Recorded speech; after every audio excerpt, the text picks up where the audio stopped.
Hola, soy Pepe Pérez Rivera. Bienvenidos y bienvenidas a este espacio a Hombros de Gigantes. Desde aquí intentaremos abrir una ventana hacia la física y la química de secundaria. Si la propuesta te parece interesante, ánimo y vamos al lío.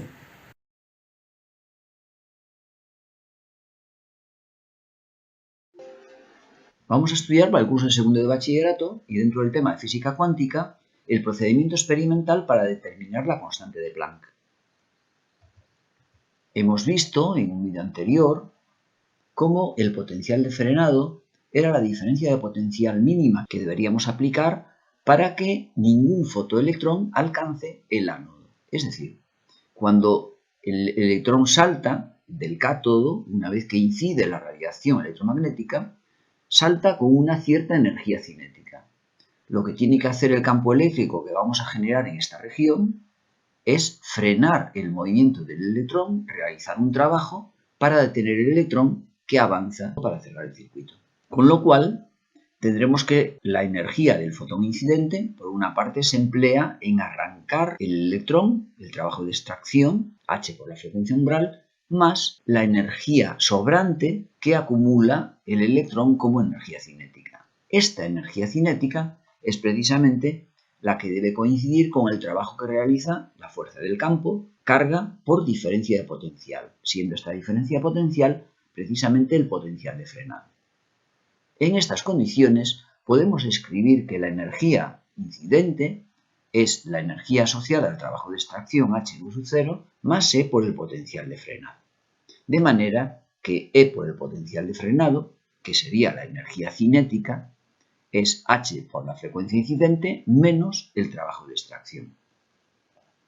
Hemos visto también cómo la intensidad de la corriente eléctrica obedecía a una gráfica de este tipo, de manera que para potenciales positivos tenemos una intensidad determinada de la corriente eléctrica, estable, y cuando cambiamos el signo del potencial, cuando invertimos el signo del potencial, tal como ves en la figura, a partir del potencial de frenado, no hay ningún electrón que pueda llegar al otro extremo cerrando el circuito. Por tanto, la intensidad de la corriente eléctrica va a ser cero.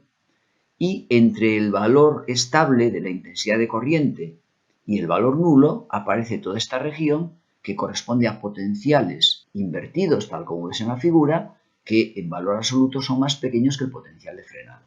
Cuando la intensidad luminosa era alta, teníamos una gráfica de este tipo, y cuando la intensidad luminosa era más baja, teníamos una gráfica semejante, pero que conseguía una intensidad de corriente final más pequeña. A continuación tenemos, por tanto, que la energía cinética, E por el potencial de frenado, es h por la frecuencia incidente menos el trabajo de extracción. De modo que si representamos gráficamente esa energía cinética, observa que tenemos una recta. De hecho, identificando los términos con los de una recta, al llevar la energía cinética al eje de ordenadas, al eje Y, y la frecuencia al eje X, al eje de abscisas, observa cómo, al identificar términos, B, la ordenada en el origen, es el trabajo de extracción. Y evidentemente es negativo, dado que estamos en la parte negativa del eje por debajo del eje de frecuencias. Y H es la pendiente de la recta.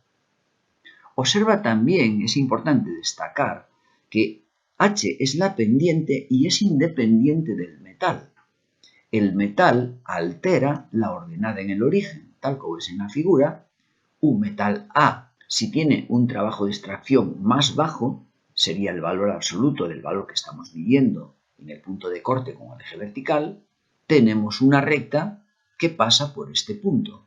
Observa que hasta que la energía cinética no sea positiva, no tiene sentido hablar de efecto fotoeléctrico porque no saltan electrones. De ahí que esta parte de la recta aparezca pintada a trazos. A partir de la frecuencia umbral, que será precisamente el valor de la frecuencia para la cual aparece el efecto fotoeléctrico, saltan electrones y por tanto hay energías cinéticas positivas, tenemos la gráfica ya en forma continua. Cuando nos vamos al metal B, observa que lo que puede cambiar es este término, pero la pendiente de la recta, que es la constante de Planck, va a continuar siendo exactamente las mismas, es decir, ambas rectas van a ser paralelas. De manera que en este caso el metal B tendría un trabajo de extracción más grande, es decir, en nuestra recta, como aparece coseno negativo, aparecería más abajo. Pero es importante destacar que las pendientes son la misma, y si determinamos la pendiente de la recta al representar la energía cinética frente a la frecuencia, estaremos ante la constante de Planck. El segundo término, recuerda que es la ordenada en el origen, el trabajo de extracción. Veamos esta situación en un ejemplo. En un procedimiento experimental con el fin de determinar el valor de la constante de Planck, se procedió a medir el potencial de frenado en un cátodo de cobre para radiaciones incidentes de distintas longitudes de onda. Los datos figuran en la tabla adjunta, determina el valor de esa constante. Hemos visto cómo al representar gráficamente la energía cinética frente a la frecuencia, la pendiente nos daba el valor de la constante de Planck y la ordenada en el origen nos daba el valor del trabajo de extracción cambiado de signo. Por tanto, buscaremos la energía cinética a partir del potencial y buscaremos asimismo la frecuencia a partir de la longitud de onda.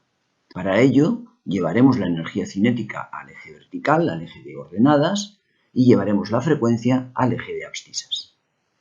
Recuerda que la energía cinética es el producto de la carga del electrón por el potencial de frenado que nos dan en la tabla y que a su vez la frecuencia de la radiación incidente es t, la velocidad de la luz, dividido lambda, la longitud de onda que también nos dan en la tabla. Por tanto, podemos construir una tabla ampliando la que nos dan en el enunciado, buscando las frecuencias para cada caso, así como las energías cinéticas. A continuación procedemos a efectuar la gráfica, tal como hemos indicado, representando frecuencias frente a energías cinéticas. Si prestas atención a la tabla, verás que las frecuencias presentan todas ellas un orden de magnitud de 10 elevado a 15. Con lo cual, podemos simplificar la tabla escribiendo en la cabecera no tanto la frecuencia, sino la frecuencia por 10 elevado a menos 15.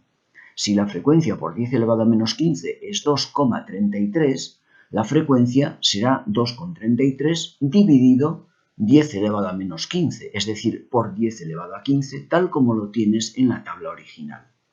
Con lo cual, cuando tienes una expresión de este tipo común en todos los términos de la tabla, puedes llevar la inversa de la exponencial a la cabecera, tabulando de este modo tan solo la mantisa. Así, añadirías 2,33, 1,66, 1,33, 1,30 y 1,25. Pero recuerda que estos valores están multiplicados todos ellos por 10 elevado a 15, aunque los tabules de esta manera, añadiendo en la cabecera el término 10 elevado a menos 15. En la energía cinética pasa lo mismo. Tienes 10 elevado a menos 19 en todos los términos, salvo en el último. Observa que en el último tienes 10 elevado a menos 20, lo cual sería 0,77 por 10 elevado a menos 19. Pues ese 0,77 es el que mantienes en la tabla y el término 10 elevado a menos 19 que acompañaría a todos ellos, de nuevo lo llevas como inversa a la cabecera de la tabla. Por tanto, la energía cinética por 10 elevado a 19 sería 7,95. Si este término lo llevas dividiendo, la energía cinética sería 7,95 partido 10 elevado a 19, es decir, 7,95 por 10 elevado a menos 19. Esta es una manera de simplificar mucho las tablas cuando contienen términos exponenciales comunes en todos los valores de la misma. Podemos representar a continuación los valores de la segunda tabla recordando que estamos representando el valor 2, pero este valor realmente es 2 por 10 elevado a menos 19. De igual modo, cuando representamos aquí el valor 1 en la frecuencia, recuerda que este valor 1 es 1 por 10 elevado a 15, dado que representas la frecuencia por 10 elevado a menos 15. Habrá que tener en cuenta esta situación cuando después querramos extraer los datos de los parámetros característicos de nuestra recta para efectuar las oportunas correcciones teniendo en cuenta los factores que acabamos de añadir tanto en la variable que va al eje de ordenadas como en la variable que va al eje de abscisas. Observa que cuando representamos gráficamente los valores, Excel nos permite representar la línea de tendencia y además nos permite escribir la ecuación de la recta de regresión junto con el coeficiente de correlación de Pearson, R en este caso r cuadrado. Ten en cuenta que cuanto más se aproxime a 1 el valor de r cuadrado, más próximos estarán los puntos a la recta de regresión que estamos determinando. Con lo cual, en nuestro ejemplo, los valores están realmente muy próximos a la recta de regresión, dado que r cuadrado es un valor muy cercano a 1. Lo que haremos a continuación es prolongar la recta para buscar el valor de la ordenada en el origen. Y recuerda que tenemos que efectuar las correcciones oportunas de acuerdo con los términos exponenciales, dado que la pendiente no va a ser 6,637. Tendremos que efectuar esa corrección. Para extraer los parámetros característicos, es decir, los coeficientes que aparecen en la ecuación de la recta, identificaremos, como siempre, h con el coeficiente de la variable que va al eje de abscisas, en este caso 6,637, efectuando la corrección que acabamos de indicar. Para ello buscaremos la pendiente de la recta,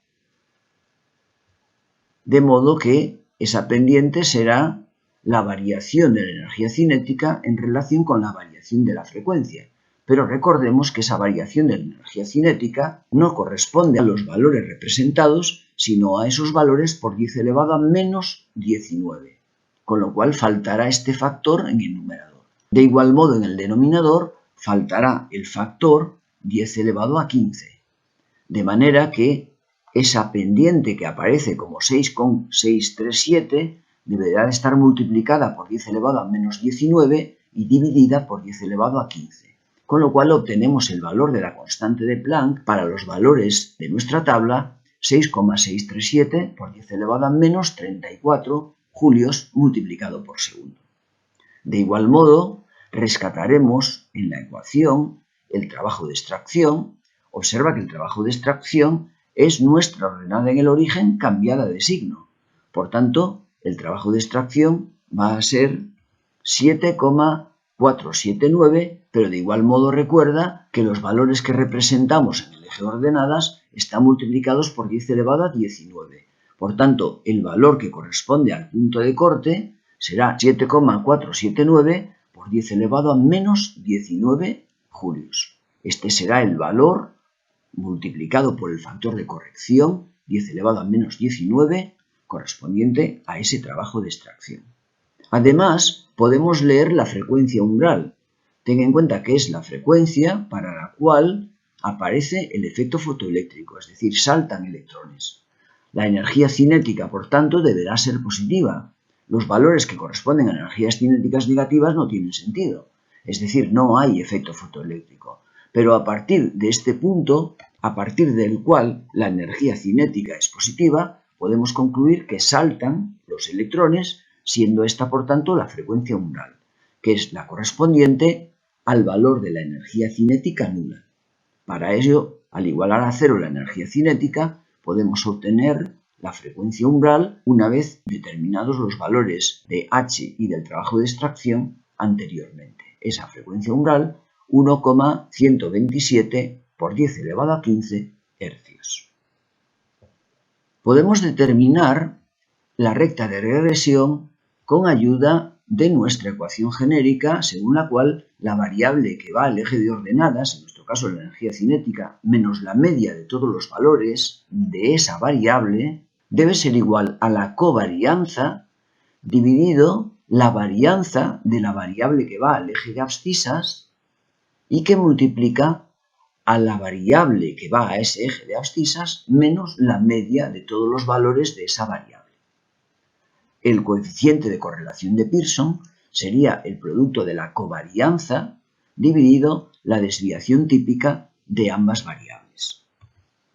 A partir de aquí podemos determinar, mediante los procedimientos conocidos de estadística, cuál es la media de las energías cinéticas y cuál es la media de las frecuencias.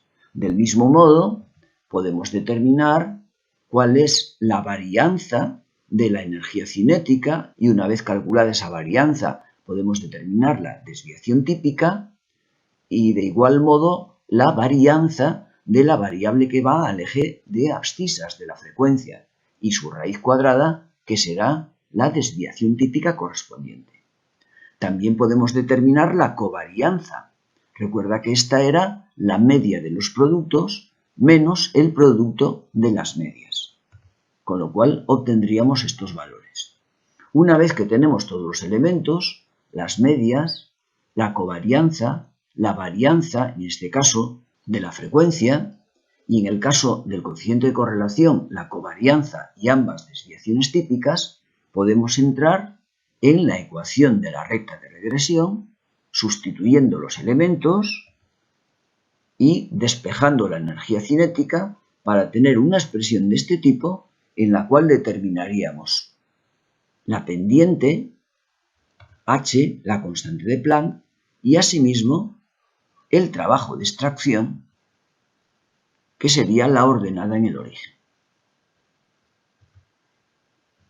Y es todo en esta ocasión. Si te pareció interesante la propuesta, nos vemos caminando entre la ciencia como siempre, subidos a hombros de gigantes.